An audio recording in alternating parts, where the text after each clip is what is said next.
We're supposed to be live. Hey, how are you? Paul Moore here. Welcome to BiggerPockets Live, YouTube Live, Facebook Live. You are at the right place if you're ready to hear some real estate Halloween horror stories. We've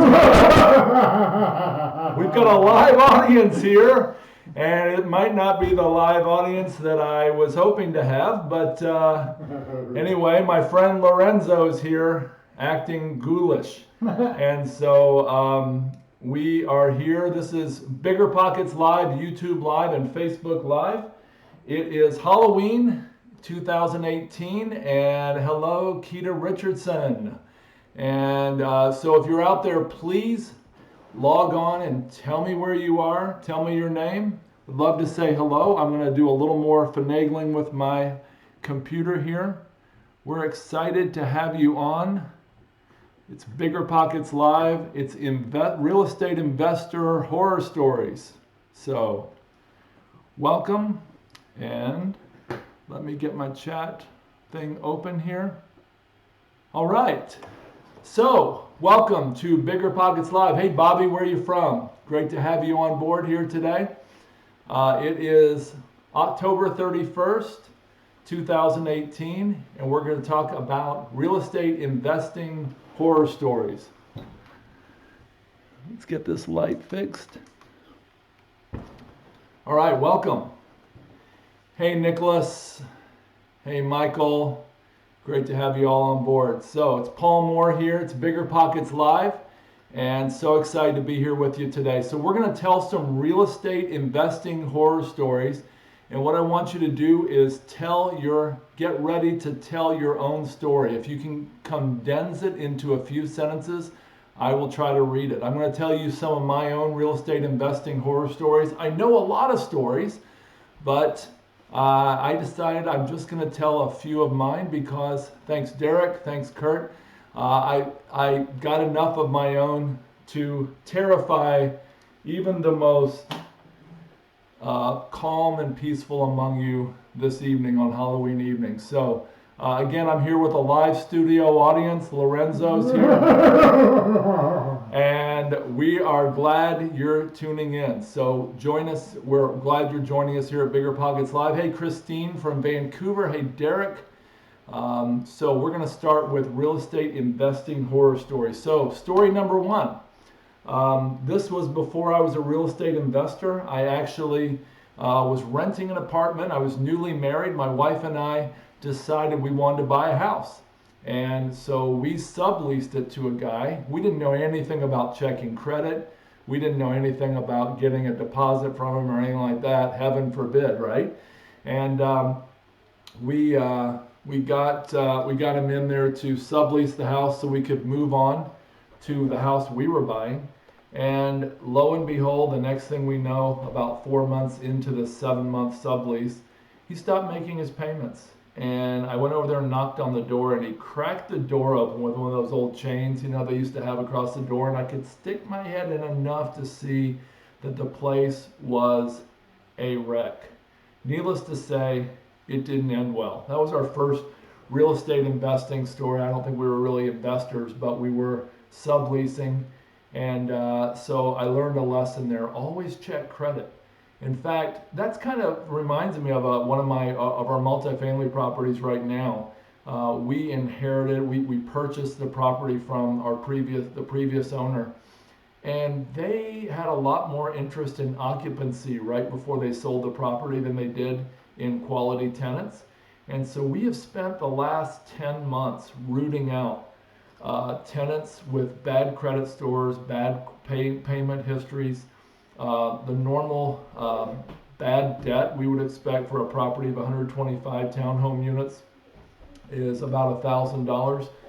We've had as high as $18,000 running tab of bad debt. So always check credit. We reject about 1 out of every 3 or 4 tenant applications because we have high standards. And we are hoping to pass pass a much better tenant mix on to our buyers whenever we sell years down the road. So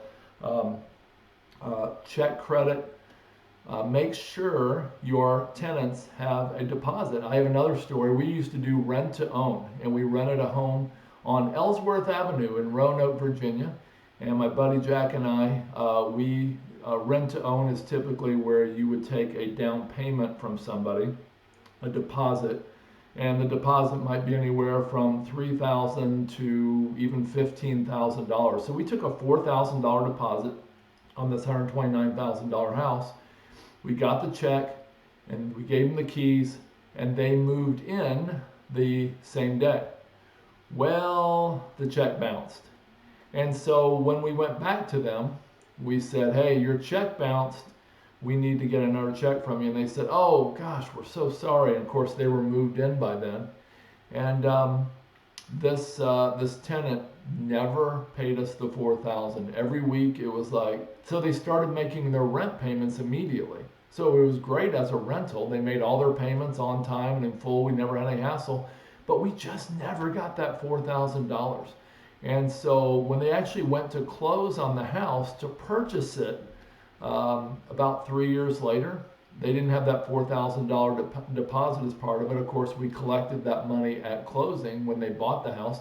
And by the way, they were one of only about 3 or 4 tenants we've ever had out of almost 100 that have actually closed. So if you're doing rent to own, be prepared to take it back and do it again and again and again. And this is actually a great way to make money. Crazy story about this house on Ellsworth. We sold it for, I think it was actually $139,000.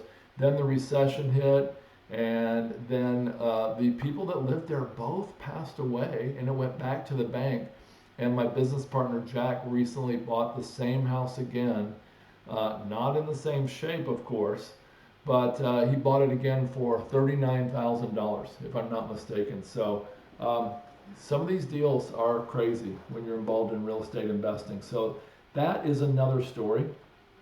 Another real estate investing horror story is the first house we flipped. I wrote about this on BiggerPockets. The first house we ever flipped, we actually were going toward closing. We were making a really nice $24,000 profit on a $65,000 house. It's a great story. You can read about it on my BiggerPockets, blog. The buyer at the last minute, right before closing, said, hey, I don't have all the down payment because I didn't sell my trailer. Now, as soon as she said trailer, I should have known there's problems. You know, no offense to anybody, but no offense. But anyway, so she said, would you take my trailer in trade? Now, I wasn't at all ready to be a landlord, and I was just wanted to flip a few houses, and she convinced me to take the trailer in trade. It was in a suburb of Washington, D.C. The lot rent alone, counting the utilities and everything else, was something like $700 or $800, even back in 2001. And it's right off an exit off I-95. I'm talking about like walking distance to an exit right outside of D.C. in Dumfries, Virginia. And anyway, so they convinced me to take this in trade and turn around and rent the trailer out. Well, we had to go fix it up, and then we put somebody in there. They were paying the lot rent straight to the park of, again, $700 or $800 total, and they were paying a rent to us for the trailer, which was like $500 a month. And needless to say, after not very long, they stopped making payments. I drove 4 hours north from Roanoke, Virginia, up to near Washington, D.C., and they had trashed it and moved out. So we fixed it all up, painted it, made it beautiful, re-rented it. We're talking about the BRR strategy. This is a different kind of BRR strategy, Brandon. You don't want to do this type of strategy because, yes, the same story repeated again. And we were getting ready to go fix it up again, and we're looking at this 1970 trailer. It's 2002 or 3 by then. And we're like, what are we doing? So we convinced a local trailer, brand new, like, you know, Clayton Homes type company to come and haul it off in exchange. And they actually paid us $1,000 because they wanted to put one of their trailers on there and rent this lot out. So we made $1,000 in the end after spending enormous amount of time, money, hassle, and not collecting rent. So that's one of my many real estate horror stories. Here's another one. Oh, by the way, I've got some coming in. So if you've got a real estate horror story, a nightmare, something ghoulish you want to share with us, bring it on. If you can describe it very quickly, I will try to tell our BiggerPockets audience about it. I'm not seeing the comments on YouTube, which I know is somehow my fault. And so I will try to look at your comments if they're on YouTube, but I'm seeing the Facebook comments. So if you're on YouTube trying to make comments, good luck with that. No, I'm just kidding. Okay, so Derek Myers says, bought in Fort Collins in 2005 at $150,000. In 2009, we were the only ones on the block, and others selling at, what? I can't read the numbers, 60K to 60K to 30K. Held on until 2014, sold for 180,000. So Derek, you bought it at 150,000. You're the only ones, and you actually held on to it and were able to sell it for a property. The horror story is that I knew very little about investing at the time and could be collecting $1,800 a month on it now. Our mortgage payments were only about $500. Derek, I'm so sorry. I got some similar stories, and that reminds me of another one. So another real estate horror story is I actually decided to move one time to a different state. We were making a lot of money. Oh, there's the chats. Okay, I see it on YouTube. Gosh, sorry guys. We decided to move to a house in a different state, and we actually told the owner. We said, "Look, we'll pay you $229,000 for this house." It was on like 30 acres. And we said, or whatever the appraisal is, whichever is lower. Did you guys ever try that? Do you know what appraisals always come in at? Almost? Let's guess. The actual contract price. Yep. I'm not knocking you if you're an appraiser out there. I know you've got a really, really hard job, and I know you don't always have to hit the right number. You're just trying to justify the sales price. But lo and behold, our appraiser justified the sales price. Well, after about a $20,000 sewer backup problem at that house, we eventually decided to go ahead and turn around and sell it a year later. And a real estate agent said, "I got to tell you the truth, you overpaid for this by like $40,000. It's probably worth about $180. And we already had the $20,000, and we had a tenant that had gone bad. And so we lost about $70,000 on that house." Here's the lesson. Don't ever write a contract unless you're the seller that says X amount or the appraisal, whichever is lower, because I'm telling you, it's just a bad way to go. And there's probably some way that would help you if you're one of the parties, but I'm telling you, it's real bad. Okay. So appraisers are not meant to be used that way. It was a misunderstanding when I did not understand the appraisal rules and all that stuff. So, hey everybody on YouTube. Hey Bill Love, we just bulldozed the last house I bought. That's a horror story. Gosh, where was that, Bill? Aram says, yes, the chat room's working. Daniel says, any haunted properties? I got a haunted house story for you. I wasn't going to tell it, but if you guys will give me some likes, thumbs up, some hearts, if I can see somebody sharing this, gosh, that is so manipulative, isn't it? I will tell a haunted house story, a true haunted house story of my own. New York is such a high investment area to get started in. That is a horror story in itself, G-Bear. I agree. So, what's another story? I'm thinking about telling a haunted house story, but I just got to see some love out there first. So, let's see. So, I got another trailer. I had some friends who had been on welfare for like generations. I don't know how far back welfare went, but like to like the Revolutionary War or something probably. But anyway, that was a joke. This family had been on welfare for generations, and we decided we really wanted to help them out. They were really trying to change their life, so we bought I had a $20,000 piece of land, 5 acres. It had we put a $20,000, I don't want to say Clayton, but mobile home on it. It's got trouble written all over it, doesn't it? And 20,000 more to do the foundation, the septic, the long gravel driveway. And so we had $61,000 in it. We started doing a rent to own with this family. Let me just say it this way. I could read through my texts or show you my 4-minute voicemails from this family that's still there 14 years later. Oh gosh, I hate to tell this. They rarely make payments, and when they do contact me, they're often saying something like, hey, can you loan me $2,000 to fix my transmission so I can go to work and then I can start paying you rent again? Maybe. So I'm telling you, that's 2 out of 2 stories I just told that involve trailers. Now, why would I be interested in investing in mobile home parks, you might ask? Because I actually have a third horror story about trailers I'll tell later. It's the worst of all. And you might wonder why I'd be interested in investing in mobile home parks. And the answer is, mobile home park owners, the ones that we work with, don't own the homes. They actually charge lot rent, and they're really good at collecting, something that apparently I wasn't very good at. And so I would not recommend owning and renting out mobile homes. And love a lot of the people that live in mobile homes. I really do. But it just hasn't worked out for me. And this is my horror story show, and that's my story. So, Andrew Anger says, I had tenants that had an awful flea infestation. Yuck. They denied it, and I came in to investigate. It was so obvious the fleas were literally jumping on and off of me and them. What happened, Andrew?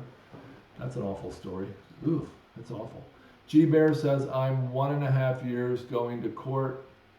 I'm at 1.5 years going to court and not getting paid. Love New York City renters laws. G Bear, are you saying the tenants are still in there for 18 months without paying you? That's a horror story. No kidding. Wow.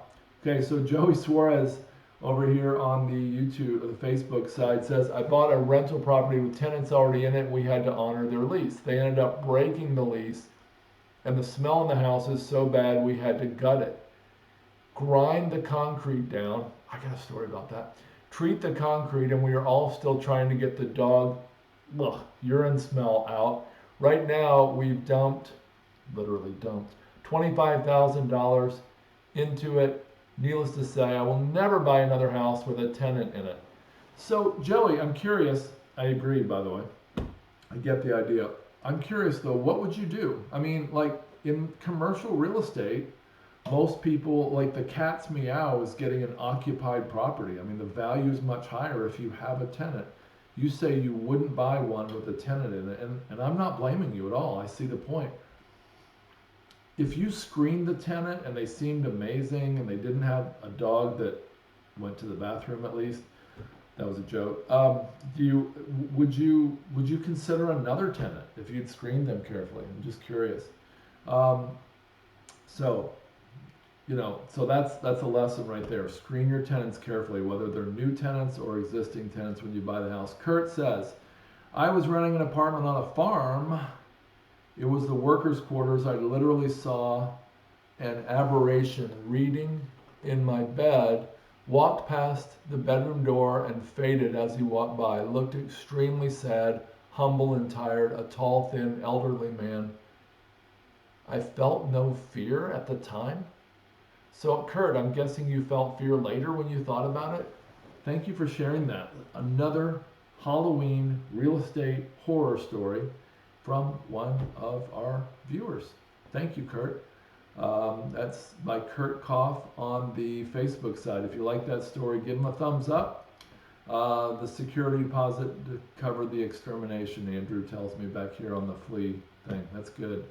Anybody got a bed bug story? I just heard that if you're in large cities where there's international airports, and if you're in hotels right around the airport, there's some bed bug infestations, and I just heard that. I don't know if it's true. If anybody has a story, love to hear it. So my ghost story is I was 5.5 years old, and I was laying in bed, and my dad was reading to me. I'm not proud of this, by the way. Hey, I was too young to have any say in what happened downstairs, but my mom was using a Ouija board downstairs, which I highly, highly recommend that you don't use a Ouija board. Okay, you can ask me offline if you want me to tell you more about why. But I highly recommend that you don't ever do that. But she was using a Ouija board and talking to some, some kind of spirit or something, supposedly.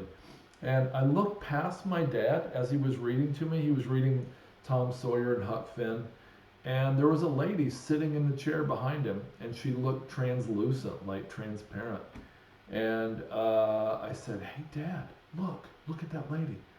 And it turned out that my mom was talking to a spirit who called herself Kara, K-A-R-A. And so my dad turned around and was like, "Oh my goodness." And my dad saw it too. And so he called my mom. She came upstairs. The thing disappeared.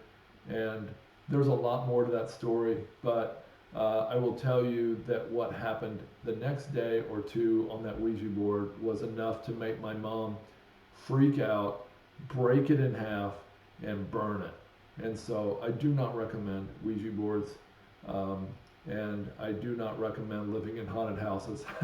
That was kind of a joke. But anyway, it was an 1800s house, and it looked spooky, and it's in Middletown, Ohio. So if anybody's from Middletown, give me a thumbs up. All right, so more real estate horror stories. What have I got here? Let's see. I've got, okay, so my friend Jack, my business partner, he had a house with aluminum siding. You guys remember that? It was pre-vinyl siding, post-cedar siding, whatever that means. And so like in the 40s, 50s, 60s, maybe even the 70s, houses were built with aluminum siding. He showed up to the house to work on it one day, and guess what was missing? You got it. All the aluminum siding. You've heard of copper plumbing being stolen. He had his aluminum siding stolen. So Andrew says, don't burn your Ouija board. Oh, okay. Oh, is there a reason you shouldn't burn it, Andrew? I don't, maybe not want to know. If you guys stick around, I'm going to tell you the worst Halloween horror story of all at the end, but you're going to have to remind me. It's a story that will go down in history as the worst horror story. Here's another one. I used to love Cape Cod style homes. You guys know about those homes, where the upstairs is like a half story, so it's a 1.5 story. The upstairs is made up of the roof line, but it's got dormers in it. Beautiful style home. I used to love Cape Cod style homes. Well, there was one that was about to go into foreclosure in Roanoke, Virginia, and my buddy Jack and I, the same guy, I said, "Man, I love Cape Cod style homes. Look at that house." And it went into foreclosure or pre-foreclosure, and we made some kind of a deal with the owner. And we did everything we could to try to get this owner out of the foreclosure thing. It turned out their mortgage company had somehow missed the fact, I kid you not, that she had not made payments for 10 years. 10 years she lived there, and she owed like $150,000, I think, on this house that was worth something like 60 or 70,000. So there was no way that mortgage company was going to take our offer of like 38 or 42,000 or whatever. So it went to foreclosure. We stayed in touch with the family. We rented a U-Haul truck to go move them. We moved their stuff out. Oh yeah, I forgot to tell you, we bought it on the courthouse steps after all, because it went for a reasonable price. I was in love with Cape Cod houses. Did I tell you that part? Anyway, so we moved them with the U-Haul. We went over and packed their stuff while some of the kids, the grown kids in this family, weren't even really helping. And we were doing the hard work. We were sweating. We moved it across town, moved them into a rental house. We did everything we could to really love this family and be kind to them. And we got the keys from her, and we went back the next day, and there was some really, really nasty stuff in the toilets, and there was liquor bottles all around the bathrooms, and they had thrown up in the sinks and left, like they stopped up the sinks and intentionally threw up in the sinks. It was really, really nasty. And I realized, they say no good deed goes unpunished. I guess some people could look at us and go, man, you guys were opportunistic. You took these people's house. Well, they lost their house to the bank. And and we bought the house. We did everything we could to be kind to them. And I still think about that sometimes. It's like I'm not like deeply offended, but it did kind of hurt, because we did everything we could. Oh, we bought them dinner. I think we gave them money, like for their first month's rent, just to try to help them out. So, thanks, Andrew. Daniel says basements are spooky, especially when they're unfinished. Yeah, no kidding. So, that was another, that story, by the way, the worst part of that story was that Cape Cod house was in a declining part of town. So we bought a beautiful house with all this potential in a declining part of town. And I thought, anybody can see the beauty in this house. Well, it was by far the nicest house on the street and in many streets. And so we were limited by the price of the neighborhood. We left that house on the market for a long time. We ended up losing money on it, as you can imagine. Don't buy the nicest house on the street. Don't buy the most stylish house in a neighborhood if the neighborhood's declining, okay? So that's the lesson there, y'all. That is a Halloween horror, real estate horror story for sure.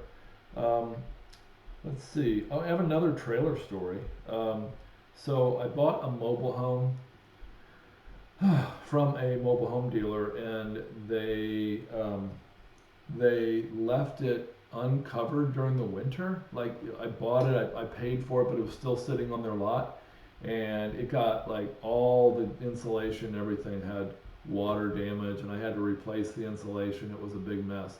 But anyway, we put it on a lot, and it was like a 1.5 acre lot, but it was way out in the country. It had a creek though. I mean, right? It had a creek. And I thought, man, who wouldn't want to live here? It was way, like an hour and a half from a major town. And we put a renter in there, and this renter was awesome. I met it was a young person. It was I met their mom and dad. They made a nice down payment. Oh, you can't hear? Okay, Daniel, thank you for telling me. Is this better? I heard you say that you said here the microphone is far from me. See if this is a little better. Daniel D, I'm looking for you specifically to tell me if you can hear me better now. Thank you. So we rented this house out. It was a lease to own. They put like $5,000 down, and they paid us like $800 a month. They were supposed to close in 3 years. Well, they weren't able to close, and so we went on for like 4 years, 5 years, 6 years, 8 years, 9 years, and thanks, Aaron. Okay, thanks, Daniel. So they kept making their payments, so they had paid it down about $30,000 out of the $65,000 they owed. So that was good news. Well, the next thing I know, the payments started slowing down. They hadn't missed like more than one payment maybe in years. And then I finally called the owner, and she said, well, bad news. Me and my husband or boyfriend broke up, and I'm back in Baltimore, so I subleased it. Let me tell you something. Your tenants do not have the right or usually the credentials to sublease your property. Don't let them do that. I had no idea she had done it. It was 2 hours away from me almost, And so she subleased it to somebody who was a Section 8 tenant. No offense to anybody. And we went down there to see it. They had moved out. They had stolen all the appliances.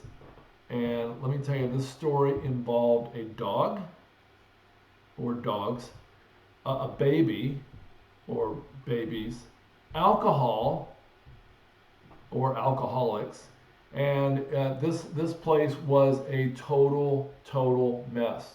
We couldn't salvage it, and they'd only been there like 6 months after all these years of this other people keeping it beautiful, And we had seen it a few times over the years. It was beautiful. It was great. It was a double wide, by the way, so you know it was nice.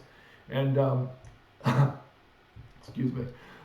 So they had trashed it so unbelievably, and it was almost like they were vindictive. They were like scraping the walls and all that stuff. The whole place was completely trashed, and we had to haul it off to the junkyard. We had to pay to haul it off, and I was able to sell the lot for $14,000 or $15,000 because it really was beautiful. Like I said, it had a creek on it. My goodness, what do people want? That's kind of the joke. Unscammable says, I shorted the market when everybody said a recession was coming in 2015 and the market bounced back and cost me everything. Man, I'm so sorry. I've got stories about recessions. Gosh, we could talk about that tonight. You know, I used to do be copywriter for an organization that thought a recession was around every single corner, and they were totally right. Like in 2001, there was a downturn. In 2008, they were so right. But when you look over someone's 45-year history of writing newsletters, and every single one talks about the crash that's coming right around the corner, you start not believing it. And I'm sorry that happened to you. I bought silver in 1984, and they said there was going to be a big downturn, a big recession. Silver was going to go up because it had gone up in 1979, right? Well, needless to say, I lost all my college tuition money that I had borrowed from my parents without telling them in this bank account. And I lost almost all of it, and I never told my parents. But they wonder why I ran out of tuition money that soon that year. I'm sorry, Mom and Dad. Please forgive me. Unscalable says, why are people so negative toward investment? Why can't people admit that prices always rise over time? The Dow was at 1,000 in the 1980s. Was it really that low? And houses were a lot less than they are now. Yeah, I bought a house for $50,000 in a suburb of Detroit, Michigan, and it's worth over $50,000 now. I'm kind of kidding. But seriously, it is worth more, and that is true. I had a guest on my podcast today, and he is got a fund in Atlanta called Naked Capital, and he was talking about how the index funds, if you just bought the index, like the Dow Jones or the S&P 500, then you would beat almost any other investment combination, any portfolio, any investment thing you could do on your own 90 to 95% of the time. And the reason is, in part, because the market always corrects itself. If Coca-Cola is selling too high, people will short it or sell it, and it will go back to its correct price. There's so much information out there. Markets generally self-correct, okay? And he was saying if markets self-correct, then there's very, very little chance of beating the market. There's all kinds of ways to lose against the market. It's very hard to beat it. So think about that. And yes, invest in BiggerPockets. What am I saying? Invest in real estate. Get your BiggerPockets Pro membership is what I meant to say. And make sure it's the smartest thing I've ever done. And I mean this literally. Since I was in real estate. Index funds are the best. Yeah, I agree. If you're going to invest in stocks, you should. The smartest thing I've ever done in my career, whether it was my real estate career or my pre-real estate career, was to get a BiggerPockets Pro membership. I've been so happy with BiggerPockets.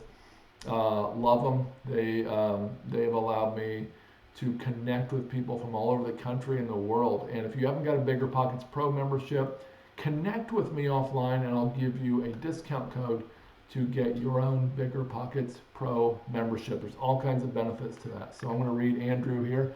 Andrew Anger says, tenants fully denied their flea infestation, even though I could see them jump on and off. Okay, yeah, Andrew, thank you for that investing horror story. Kurt says, a lot of the sky falling promos are going on now. I totally ignore those, so I don't pay attention to them anymore. Mitch Davis says, LOL, you're an investment addict. Mitch, I've got stories. I got more stories. What other stories can I come up with? I took some notes here. I made my wife drive today, which was a horror story for her. Um, oh yeah, yeah. So I thought, hey, if I can flip houses and make a lot of money, I can make more money building. So we started building modular homes, and my business partner, who knew far more than me about building, said, "I'm out of this." So I started hiring these subs, and we made money on a bunch of flip houses that were, modular homes. And so I said, hey, if I can make money on modular homes, why pay the profit to the modular factory? I'll build stick-built houses. And so I bought a very expensive waterfront lot at Smith Mountain Lake in Virginia, and I built a stick-built home. And the problem started, there were so many problems, I don't know where to tell you. So first of all, we built the driveway across the line, and we had to cut the edge of the driveway off, which was kind of awkward. And then we were building it, and we couldn't find a sub to do the grading in the backyard. It was kind of a tricky backyard down to this lake. And so this sub who was doing the drywall, see, that's why I wasn't a good builder, drywall. The sub convinced me that we needed to buy him a bulldozer. Come on, seriously? He said, yeah, if you buy me a bulldozer, I will do that work for you, and we'll work it out when you pay us. It was not too expensive. It was like $8,000. But I bought him a bulldozer, and he scammed me on so many other things. And so we built the house, and when the people had moved in, the house was about the same color as my office here, this beautiful blue. And we moved in. They moved in.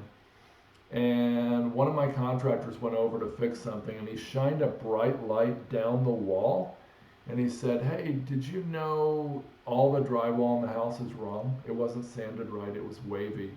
And so I called the owner of the house that had just bought this house, and I said, I am so sorry, I can't do this to you. We went in and sanded and refinished and repainted all the walls in the house. And can you imagine that? And they had to cover all their furniture. We had to repaint it all. And I did that, and I feel good that I did that because I knew it was the right thing to do. He hadn't noticed it, but I'm guessing he would have at some point. And so we should have made about $80,000 profit on that house. Instead, we lost about $40,000. So I'm telling you, it's not a good idea if you don't know how to put a doorknob on your own house to build a house from the ground up. Who can give me a thumbs up, heart, or amen on that? Okay, so another investing horror story from Roanoke, Virginia. Here's one, a land contract that is not owned by the owner. Okay, so have you guys been heard about this scam where you actually, I'm trying to get the mic right, where you actually buy or rent to own a house from somebody that they don't own? They advertise the house on Craigslist. Let's say it's a vacant house. They somehow break in, I guess. They meet you there, and they take your deposit, and you start sending them rent payments. You move in. Maybe they've figured out, that the house had been vacant for a long time. The owner lived in California, unless the house is in California. The owner lived across country. Trying to have a little fun here, folks. Give me a thumbs up if you're laughing because I can't hear you.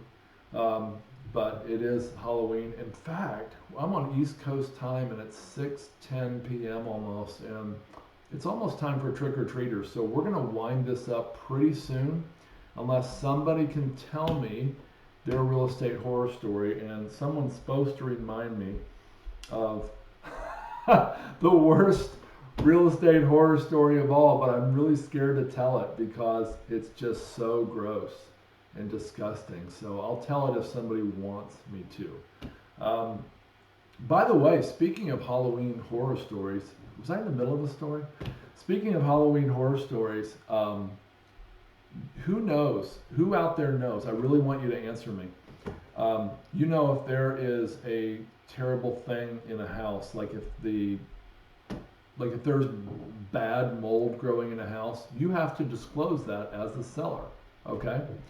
And if there's something else really wrong with the house, let's say that there's some kind of chemical spill in the yard, I know that doesn't happen much, you have to disclose that as a seller. Here's a trivia question for y'all. In most states, if there was a murder in a house, or if there were ghost sightings or other paranormal activity in a house, do you, as a licensed realtor or the owner, have to disclose that to the buyer? A past murder or a paranormal, some paranormal activity. Does that have to be disclosed to the buyer of the home? I'm waiting. Who knows? If you have a real estate license, you should know this. Of course, there's obviously different state laws in different states, but in every state I'm aware of, there is an answer for this because they talk about it in real estate class. And since this is Halloween, and since I'm delaying having to tell this last real estate horror story, I'm trying to get the courage up to tell it. I'm looking for answers here. So somebody says yes, you have to disclose it. And Michael says yes, you have to disclose it. Okay. So I've got an Eve and a Michael saying yes. Anybody over on the BiggerPockets or the YouTube or the Facebook side got any answer on that? So the answer is, it depends. It depends what state you're in. In Virginia, you don't have to disclose it. You do not have to disclose it because it is not a material fact that affects the future enjoyment of the home. So you do not have to disclose it. You can choose to, and a lot of realtors would choose to do so. But in Virginia, the Commonwealth of Virginia, you don't have to disclose it. Okay, so Jamie Carlson, thank you for commenting. Has anyone else had the thought that we should be calling the 1031 exchange the Halloween exchange? Because Halloween is always on the date 1031. All right, thumbs up, Jamie. I like it. I like it. That's really good. The Halloween exchange. Okay. So it's also been called, what is the other name for a 1031 exchange? Does anybody know? It's pretty obscure. It's actually the name of the guy who made the 1031 exchange legal. So they call it I can't remember. So does anybody have a 1031 horror story? No, we won't get into that.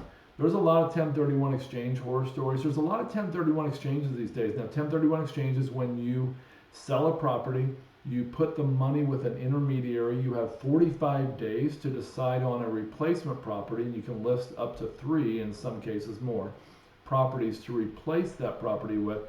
And if you close within 6 months total from your first closing, yeah, Darren, Starker, 1031 Starker exchange. Good job, man. Thank you. Then if you close within 6 months, you don't have to pay capital gains tax on that first property. You can carry forward your basis and pay your capital gains in the future. And there are at least 2 major ways to never pay capital gains on that. And if anybody, one person says they want to know how to avoid capital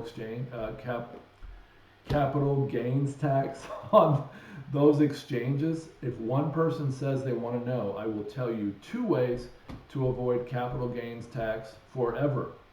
But you guys might all know already. So I know Darren Stewart knows because he already knows it's a Starker.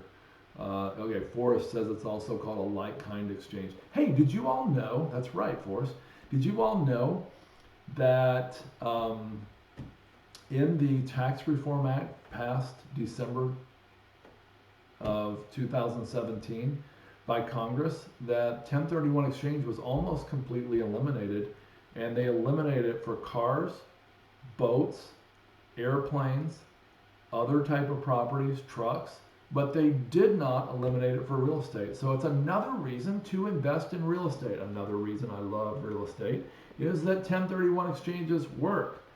And there are, okay, thank you. Okay, so there are two ways to avoid capital gains tax forever. One is to continue to exchange and exchange and exchange. And on your last property, and I haven't verified this in the IRS code, but everybody, every legal person I've talked to about this says this is true.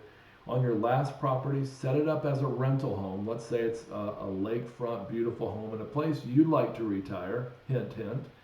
You actually set it up as a rental home, rent it for at least 2 years, and then you decide to move into it. Hard to believe they would exempt you from capital gains for that, but you convert it to a private residence. And from what I heard, and I know of people who have done it and they've checked with their attorney, they never pay the capital gains on tax on that. That seems like a loophole to me.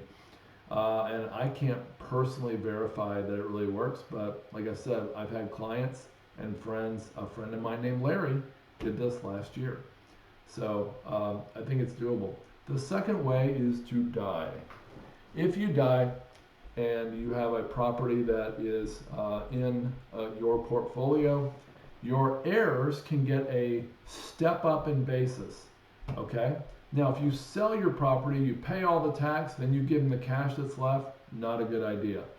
If you keep the property in your estate, your heirs can get what's called a step up in basis, which means if you, let's say you bought your first property in this series of exchanges for $50,000, and let's just say there was no depreciation, and now you're selling, your last property is worth $1 million now, and you've never paid capital gains on any of those exchanges up to the $1 million, you would owe taxes on, I think, $950,000, the difference. But what would happen is your heir could step up the basis to the $1 million, the value at that time, and then if they sold it for $1,010,010, they'd only owe capital gains on the $10 because the basis was stepped up.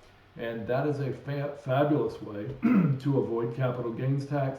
And it's a way that the super wealthy pass their fortunes on tax-free to their kids. Okay.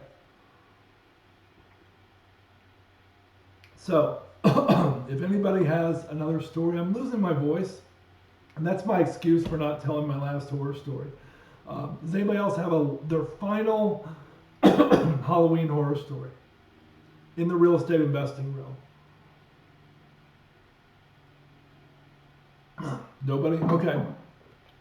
I'll tell this last story with great fear and trembling. So, I know of a guy who was a real estate investor, but he also had a real estate license. And he was showing, because he had a license, he'd had friends who would say, hey, would you help me buy a house? And and he took his real estate license and he would take them out and show them houses. Well, he was showing a house once, and I think this was right around Halloween. Let's just say it was Halloween. Probably was Halloween, sure. And he went in this house, and this house had been vacant for a long time. And he really, really had to use the bathroom. I mean, in the worst way, if you know what I mean. And so he went in this bathroom, and he used the bathroom, and his pastor, who was touring the house with him, and another friend were touring the house as well. And the toilet was broken.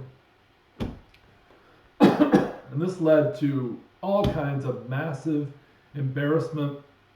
It was the Halloween horror story from H.E. Double Toothpick, let me tell you. And so for whoever that real estate investor or agent was, I feel really, really sorry for you. And I'm really sorry that your story just got told nationally. It sucks to be you. And I know that guy really, really well. Okay, so Financial Investor says it would be a big error to short the market. Better to buy those dips than short, as shorting is an infinite loss versus an unlimited gain. It would be a big error to short the market. Better to buy those dips than... Oh, yeah, okay, I see what you mean. Okay, so there's some wisdom from Financial Investor. And before we wrap up, I'm going to see if there's any more comments here. I'm going to lean in and look awkwardly into the camera. And okay, so had a bunch of people say they did want to know how to avoid taxes, capital gains taxes. So somebody asked me what I'm investing in. My company is Wellings Capital. We're investing in self-storage units, mobile home parks, and we have slowed down investing in apartments because it is a tough time to find a great deal on an apartment. If you can find a great deal on apartments, you will be doing better than my company because we haven't been able to. But we're investing in self-storage units, we're investing in mobile home parks, and we are doing everything we can to partner with great operators with a great track record. So that's what we're up to. Thanks for that question. I look forward to seeing you all again after Halloween. It's 6:20. Go enjoy those trick-or-treaters if you're going out with your kids. Be safe. Don't eat any yellow snow. What? Anyway, that's a Frank Zappa song. You're probably too young for it. So anyway, thank you. Have a great evening. I enjoy being on BiggerPockets. If you haven't got a BiggerPockets Pro membership, make sure you get that right away.